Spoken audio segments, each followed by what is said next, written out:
Mr. President, it's a pleasure to welcome you to Chequers. This historic second state visit is a moment to celebrate the unique bond between our two countries. But today we've gone far beyond that. We've renewed the special relationship for a new era. The United Kingdom and the United States stand together today as first partners on defence, first partners in trade with the groundbreaking deal we struck in May, and now with the new agreement that we've just signed this afternoon. We're confirming our status as the first partners in science and technology, ready to define this century together, just as we did the last. This tech partnership has the power to change lives. It's our chance to ensure that technologies like AI, quantum, and others amplify human potential, solve problems, cure diseases, make us richer and freer, strengthen the cause of democracy, not tyranny. This is the territory on which the future will be won. So this partnership today is a signal of our determination to win this race together and to ensure it brings real benefits in jobs, in growth, in lower bills, to put more hard-earned cash in people's pockets at the end of each month. That's what we're determined to deliver.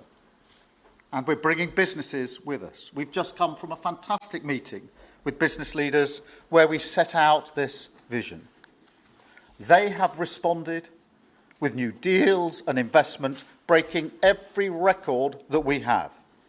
£250 billion flowing both ways across the Atlantic. That is a record.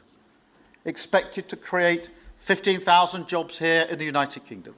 High-skilled jobs in cutting-edge sectors where people can build careers for the long term, changing lives in communities up and down our country. And look, while we shape this bond for a new era, the fundamentals have not changed.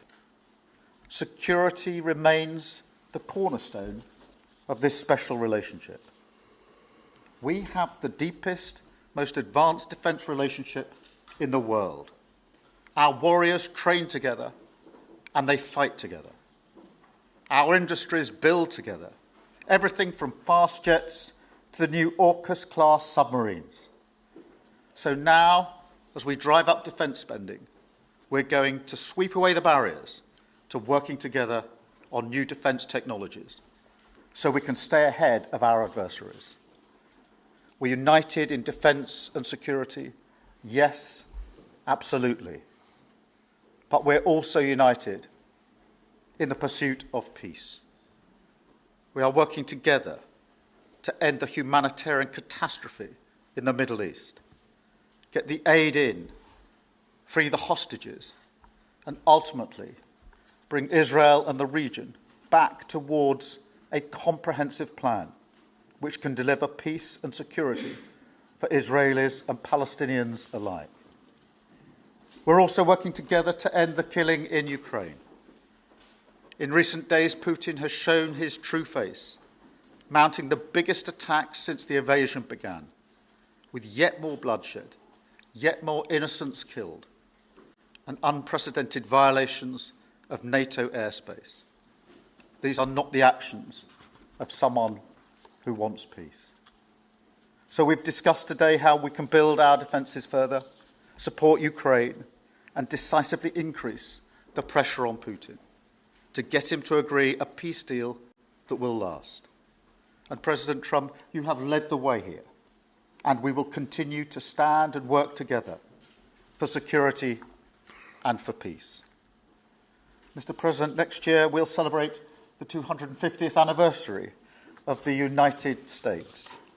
We've come on a long journey together since 1776. But it's no exaggeration to say that the partnership our two nations have built has shaped the world from the beaches of Normandy to the founding of NATO, to the creation of technologies that have revolutionised our lives. Time and time again, it is British and American men and women side by side, changing the path of history and turning it towards our values, towards freedom, democracy, and the rule of law. In Britain, we take huge pride in that. And let's be clear, this relationship is not just about history, it's about the future. It's about the benefits it delivers now and for decades to come, to make our people safer and better off. We've shown today that we're delivering those benefits, improving people's lives. So we will go into that anniversary year more optimistic than ever and more confident than ever about our two great nations and what they can achieve side by side. Thank you. And it is now my pleasure to give the floor to Mr. President. Thank you. Thank you very much, very much. Prime Minister Starmer, Melania and I are tremendously thankful for the wonderful hospitality that you and Lady Starmer have extended today at Chequers. Quite the place, I must say, quite the place. And we're grateful beyond words for the spectacular honor of the state visit yesterday at Windsor Castle, hosted by His Majesty King Charles III and Her Majesty Queen Camilla. These are two fantastic people. We will never forget it. As I said last night, the bond between our countries is like no other anywhere in the world. The United States and the United Kingdom have done more good on this planet than any two nations in human history. That is thanks in large part to the traditions of British liberty, which grew up on these isles, these beautiful, magnificent isles, and were carried by our ancestors to the New World. We're forever joined, and we are forever friends, and we will always be friends. This enduring connection is why I was thrilled that the United Kingdom was the very first country with which we made a historic trade deal, and a very good trade deal. He's a tough negotiator. I think it was a better deal for you than us, but these are minor details. It's a very good deal for both of us. He's a great negotiator who will extend our unparalleled security alliance into the realm of economic security for the first time, and I look forward to finalizing it very soon. We'll have it done very quickly. We have also just signed a historic technology prosperity deal, one of a kind, to ensure our countries lead the next great technological revolution side by side. In fact, we just left the business leaders, the biggest in the world. Some are in this room right now. And that was quite a meeting we had on business and trade and technology. This trip has galvanized $350 billion in deals across many sectors, and we're committed to ensuring that the UK has a secure and reliable supply of the best AI hardware and software on Earth. And we supply that, and we'll make sure we supply it in quantity to the UK. And we also are joining forces on quantum computing and nuclear power, a natural partnership for close allies. The United States, as you probably have heard, is doing better than it has ever done in terms of business and investment. The stock market has hit a new high, as you know, and that's for many, many days out of our fairly short 8 months. And we seem to be hitting new highs, and I think we're going to do much better even as time goes by. Jobs are at a record, and most importantly, we have more than $17 trillion, $17 trillion, and this is during an 8-month period being invested in the country, which is not only a record, but if you compare $17 trillion to the last year of the Biden administration, they did $250 billion. They didn't do $1 trillion for the 4-year period. We did $17 trillion of investment coming in. A lot of it's because of tariffs, and a lot of it's for a lot of other reasons, but there's never been anything like it. It's an economic superstar. That's what's become. It was mismanaged and badly handled for a long period of time, but it's not badly handled anymore. So that's a record. And remember, that's up until 8 months. We have another few months to go, and that number is going to get significantly higher, especially if we win a certain case that we're waiting to hear.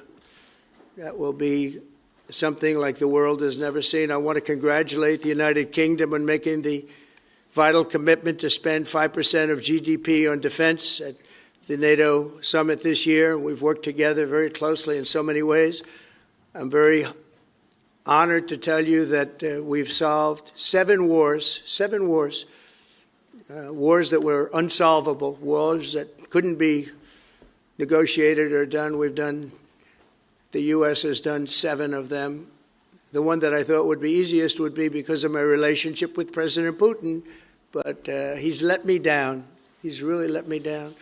It was going to be Russia and Ukraine, but we'll see how that turns out. But that turned out to be, I thought it might be among the easiest of the group, but we had settled just about every conflict, and as you know, we're working very hard on Israel and Gaza. All that's happening over there. Complex, but it's going to get done. It'll all get done right. And likewise, Russia and Ukraine will get done. But you never know in war. You know, war is a different thing. Things happen that are very opposite of what you thought. You thought you were going to have an easy time or a hard time, and it turns out to be the reverse.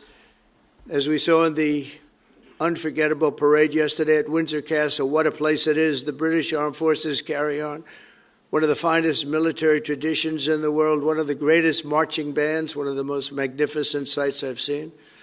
I know that our service members look forward, and we do look so forward to working even more closely with yours as you push toward that 5% goal. And I think, Mr. Prime Minister, you're just about there. You're going to be there very quickly, along with a lot of other great countries. I want to thank NATO and our wonderful head of NATO, who's really worked very hard, Mark, for the job they've done. As you know, NATO was at 2% GDP, and they didn't pay it. Now they're at 5%, then they pay it. And we appreciate that. And we're sending a lot of weapons to NATO. NATO is paying for those weapons in full.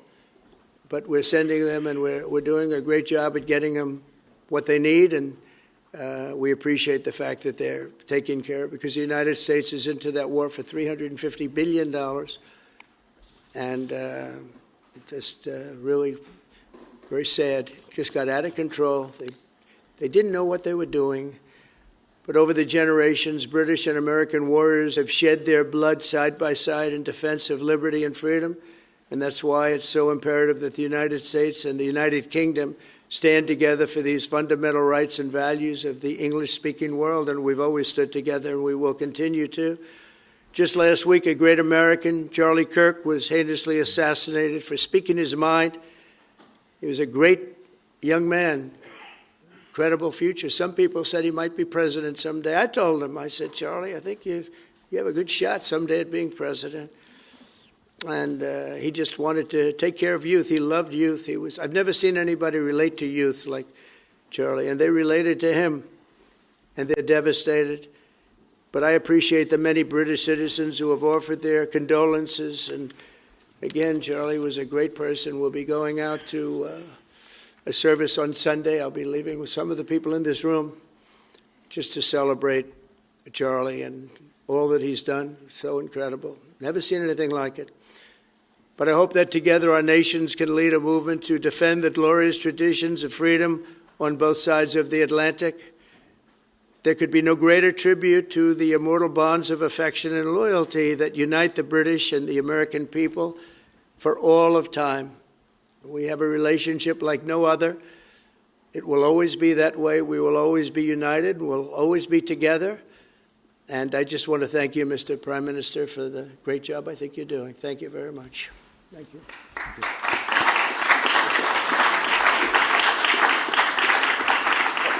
Thank you very much, Mr. President. We're going to take some questions. I'll call 2 or 3 to start with, and then I'll pass over to the President. I've got Chris Mason from the BBC first. Chris.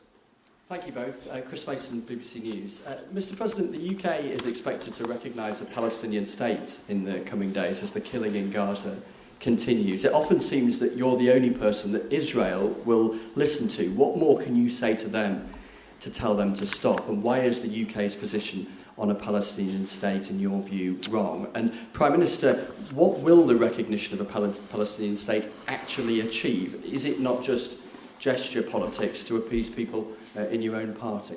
Thank you both. Well, Chris, let me just start with that, because we discussed this amongst other things. We had the best part of an hour, I think, upstairs earlier today, just one-to-one, going through a number of affairs, world affairs, in private. And we absolutely agree on the need for peace and a roadmap, because the situation in Gaza is intolerable. The hostages have been held for a very, very long time, and they must be freed. And we need aid to get into Gaza at speed. And so it's within that context of a plan for peace, which we're working hard on, which not only did we discuss this morning, but our two teams have been working together on, that the question of recognition needs to be seen. And so it's part of that overall package which hopefully takes us from the appalling situation we're in now to the outcome of a safe and secure Israel, which we do not have, and a viable Palestinian state. Thank you. Well, simply, I want the hostages released now, right now, not 1, 2, we'll give you 3 more tomorrow, and, you know, like it's been, but we're the ones that got all the hostages released. We got many, many came to the Oval Office, and I've heard stories like I've never thought even possible. There was no humanity, no anything. I said to them, was there any warmth shown during this stay? Like they offered you a little extra meal, they gave you a little smile, and they said, don't worry, you'll be okay. And every one of them said, not even a little bit. Amazing, you know, to think that during this stay, long stay, in some cases, we had a man the other day, 451 days he was there. I always ask that question. And was there any warmth shown? Just a little word of, you know, encouragement. And the answer is every time, absolutely not. I'm shocked to hear it, because in the worst cases, there's always somebody that comes through. We have to remember October 7th, one of the worst, most violent days in the history of the world, not just there, the history of the world. And I got to see the tapes, and I wish I didn't see them, actually. But I got to see them. And I want an end. I want the hostages released. And I think it's going to be okay, but it has been a brutal period of time. But this has been going on for a long time. This is not something that's over the last year, 2 years. But this has been for decades and decades. But we want it to end. We have to have the hostages back immediately. That's what the people of Israel want. They want them back. And we want the fighting to stop, and it's going to stop. But a lot of bad things. You know, Hamas said that they're going to put the hostages up as bait. They're going to put the hostages in front of any attack.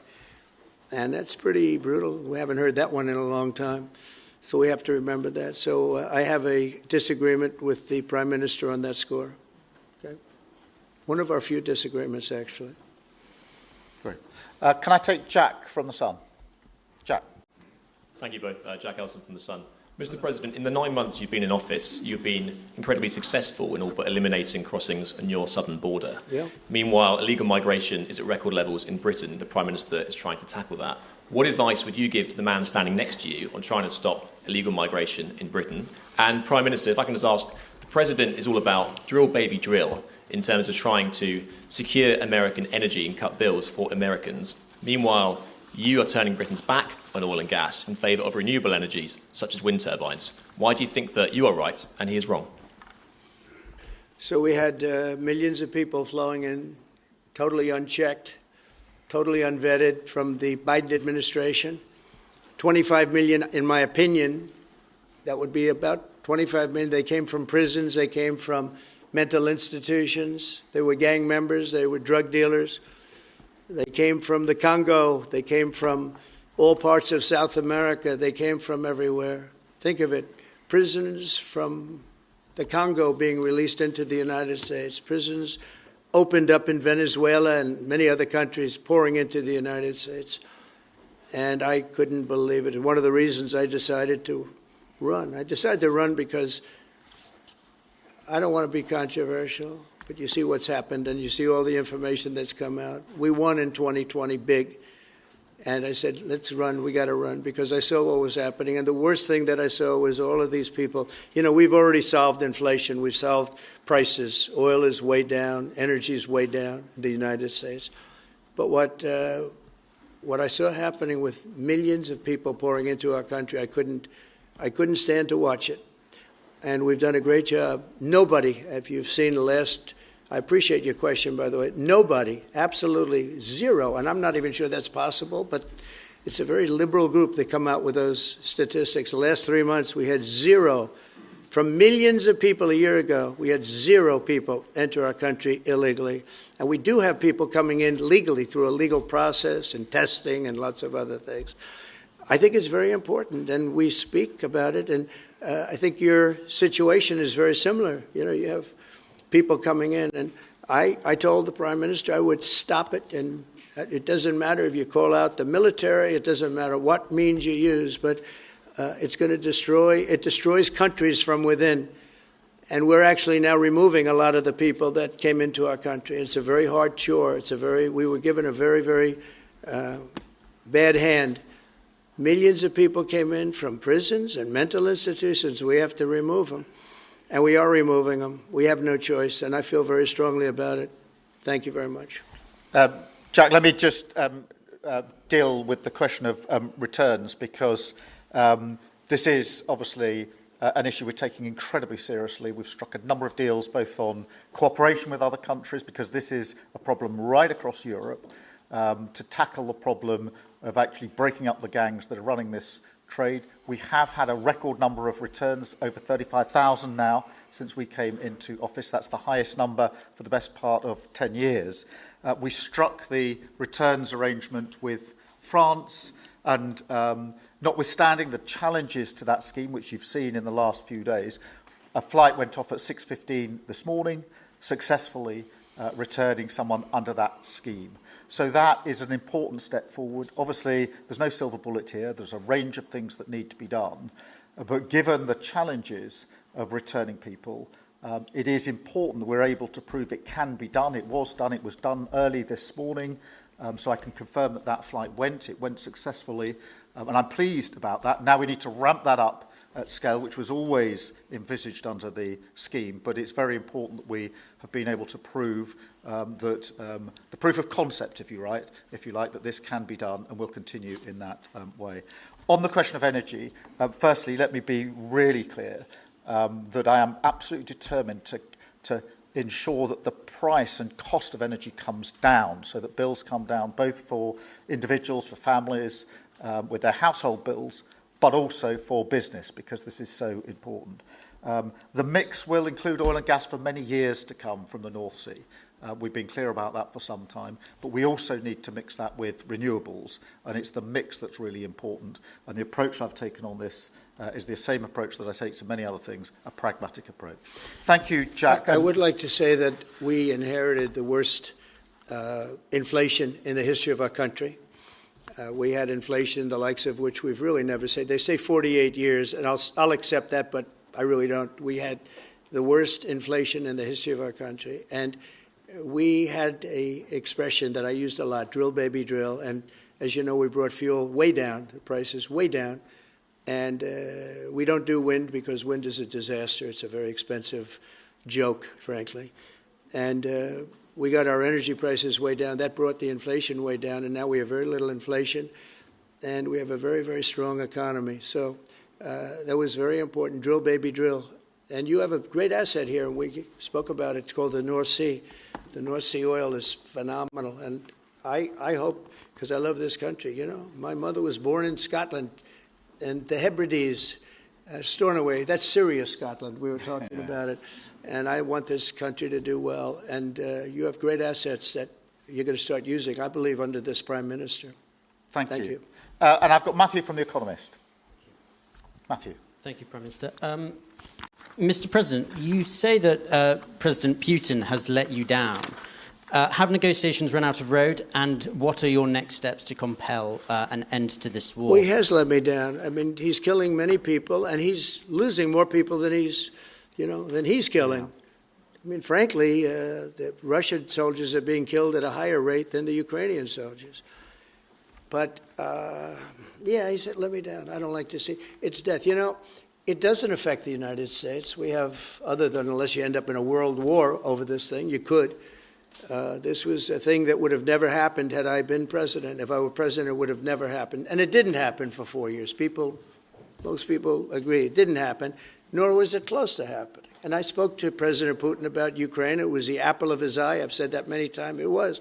But he would have never done what he did, except that he didn't respect the leadership of the United States. They just went through the Afghanistan total disaster for no reason whatsoever. We're going to leave Afghanistan, but we're going to leave it with strength and dignity. And we're going to keep Bagram, the big air base, one of the biggest air bases in the world. We gave it to them for nothing. We're trying to get it back, by the way. Okay, that could be a little breaking news. We're trying to get it back because they need things from us. We want that base back. But one of the reasons we want the base is, as you know, it's an hour away from where China makes its nuclear weapons. So a lot of things are happening, but I am very disappointed in the fact that that one's not settled. To think that we settled Azerbaijan and Albania as an example, it was going on for years. It was never going to be settled. If you remember, the prime minister and the presidents, they were there for many years. They said, when they were in my office, we settled. And they started off at both sides of the Oval Office, so far away. I didn't know you could be so far away. And as we were together for an hour, they kept getting closer, closer. And by the time we finished, we all hugged each other. And one said, I've been in this position for 22 years, and all I've done is kill their people. The other was there for 7 years, and all he did was kill their people. And we got it settled. And we did others, as you know. The Congo, we settled the Congo with Rwanda. That was going on, and that was a machete war. That was a gruesome war. Many people, close to 10 million people killed. We got that settled. My biggest disappointment, but it's, you know, look, we did 7, and most of them were not thought to be settleable. We did India and we did Pakistan. That's 2 nuclear. That was purely for trade. You want to trade with us, you're going to have to get along.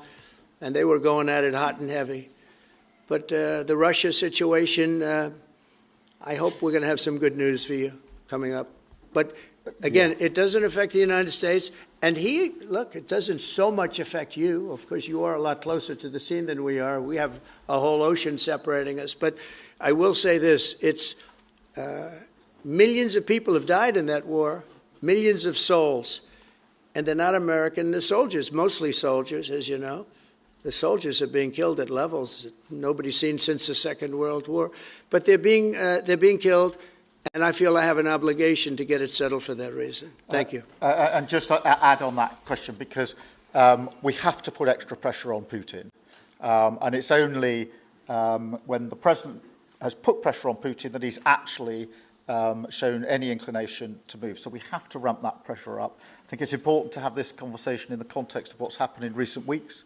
We saw damage and bombing to the British Council in Keir. These are targets that it was thought until recently were not targets that would be hit. The British Council, the European Union Embassy, the Council of Ministers, where President Zelensky's ministers' work was hit. Again, these were thought to be places that wouldn't be hit. And then the incursion into Poland last week. And if you put that together, what you can see is either an emboldenment or at least an increased recklessness on Putin's part. And that's why I said earlier that they're not the actions of someone who wants peace. So we have to ramp up. And we discussed earlier today, we have built the coalition of the willing with British leadership and French leadership, stepping up with military planning in the seas, in the sky, on the ground, and ramping up what we do with the Ukrainians themselves. And of course, that taken with an American guarantee is now an example, I think, of the challenge of Europe stepping up to the plate, which it has done in the last few months, to show through what we and the French have done that we're prepared to take the lead in this and take the necessary measures. But that's a war that could have been a third world war, and I don't think we're going to be there now. But that was heading to a third world war. And what a shame it is. What a shame it is. Mr. President, do you want to call some of the... I would love to call a few of them. Bev, do you want to have a question? I've got to come back to you. Bev Turner, GB News. Thank you. Having been in DC for a few weeks, it's really interesting to see how you run the country as a proud Christian leader. And it really begs the question to the Prime Minister, if you don't mind, are we still a Christian country? But also... when you say we, are you talking here or... Here. The Here? UK. I'm still British. I might I'd live in rather America. have I'm him still answer British. that question. But also, I can't give you that answer. that's for the Prime Minister. But also, despite what we talked about in Scotland a few weeks ago, we still have 12,000 people a year here being arrested for social media posts, for free speech violations. Does that not remain an important area that there is still a lot of disagreement on? I'd like to have you answer that. Yeah, look, I mean, in terms of a Christian country, I was christened, so that is, my church has been all my life, and we are, that is wired into our informal constitution. Of course, we celebrate many other faiths as well, and I'm really proud that we're able to do so as a country. And on free speech, that has long lived in this country, free speech. It's one of the founding values of the United Kingdom, and we protect it jealously and fiercely, and always will, and we will bear down on any limits on free speech. I draw a limit between free speech and the speech of those that want to peddle paedophilia and suicide social media to children, and therefore I'm all for free speech. I'm also for protecting children from things that will harm them, paedophiles, those that peddle suicide, which has had a terrible consequence for individual, particularly teenagers. And so that's the balance we strike. But we have had freedom of speech in this country for a very long time, and we will always protect it. Thank you. Thank you very much. Brian, please. Thank you. Prime Minister, it's good to see you again. You have a beautiful country. Thanks for having us. Thank you for being Two here. questions. One, just recently, President Trump labeled Antifa domestic terrorists. Would you consider doing something like that in your country? Well, we obviously will take decisions for ourselves. I don't want to comment on the decisions of the President, but we take our decisions ourselves. And my question to you, President Trump, is there any update on the Autopen? Yeah, it's just gotten worse from their standpoint. The people that used it, and one in particular, one person, was never told by Biden to do it. Only spoke to Biden twice, and that was just talking about the weather, not talking about any order. And he was taking orders from people other than Joe Biden. Joe Biden wasn't giving those orders. You know, Joe Biden didn't believe in open borders. He didn't. I've known him for a long time. He was never the brightest bulb in the ceiling, as we know. You can go back 40 years ago and you'll see that. Go back and take a look at the hearings on Justice Thomas, and you'll see that very much. But he didn't believe in open borders and all of this nonsense that they're peddling now, which is why they're not in office any longer. It's a shame. The Autopen was illegal. It was illegally used. He never gave the orders. He never told them what to do. And I guess the only one he signed, or one of the few he signed, was the pardon for his son. But you had the congressman who, when they got the information, they found out they were guilty, and they deleted and destroyed all information, everything. You couldn't get any of it. They found out that Nancy Pelosi actually was offered the 10,000 soldiers, and she turned them down. They found out many things that were very bad. So they deleted and destroyed all information. You talk about freedom of the press and freedom of speech. How about that one? And there's not a thing. This is after a year and a half of hearings. They destroyed everything. And somebody's got to be held responsible. So Biden, what he did is they knew, I don't think he knew, but somebody knew. I don't think Biden had a clue about anything, if you want to know the truth. But they gave a pardon to those Congress people. They gave a pardon. Those people are so guilty. They gave a pardon. But Biden didn't know about it. The people, whether it's Lisa or any of those people in there that really ran it. I know them all. And they're sick people. They're smart people. They're very smart. They're probably brilliant, but they're sick in ideology. And they were running the Autopen. And it was totally illegal what he did. And I hope it's going to be so adjudged. Do you want to take one more, and then I'll Okay. go back to British? Let's see. Peter, go ahead. Thank you, President Trump. In the deal that you're working on for the Chinese to sell TikTok to an American buyer, are the Americans going to have to come up with their own algorithm, or are they going to continue to use the successful but addictive Chinese algorithm? So what we're doing, and we're speaking to President Xi on Friday to see if we can finalize something on TikTok, because there is tremendous value, and I hate to give away value, but I like TikTok. It helped get me elected. In fact, Charlie said, "Sir, you ought to get on TikTok. You'd be great." I said, "Really? Tell me about TikTok." And we, as you know, we did unbelievably well with youth, like at a level that no Republican has ever even dreamt of. And in what, look, I think we won it for a lot of reasons, but that was a reason we won the election by such a big number. TikTok has tremendous value. The United States has that value in its hand because we're the ones that have to approve it. I specifically get the right to approve it. The people that are investing it are among the greatest investors in the world, the biggest, the richest, and they'll do a great job. And we're doing it in conjunction with China. But we are getting, the United States is getting a tremendous fee plus, I call it a fee plus, for just making the deal. And I don't want to throw that out the window. I can say this, that you'll have a lot of very unhappy youth. And I use TikTok very legitimately, very straight, just statements every day, little statements, short statements. "Sir, make it short, please." And TikTok Jack, we call him. It was pretty good. Did a good job for me, I guess. But no, I'd rather reap the benefits. I mean, the kind of money we're talking about is very substantial. And it'll be owned by all American investors and, the best investors and the, very rich people and companies are going to be owning it. Very, very straight, very legitimate companies, and really companies that love America. So they're going to be owning it. It's a big thing. And on a much bigger scale, and probably that's why we were able to get that, but on a much bigger scale, we're pretty close to a deal. We may do an extension with China, but it's an extension based on the same terms that we have right now, which are pretty good terms. And my question for Prime Minister Starmer, if you feel so strongly about officially recognizing Palestine for statehood, why are you waiting for President Trump to leave the country? Why can't you just do it right now? And isn't there a risk in rewarding Hamas with that? Well, let me be really clear about Hamas. They're a terrorist organisation who can have no part in any future governance in Palestine.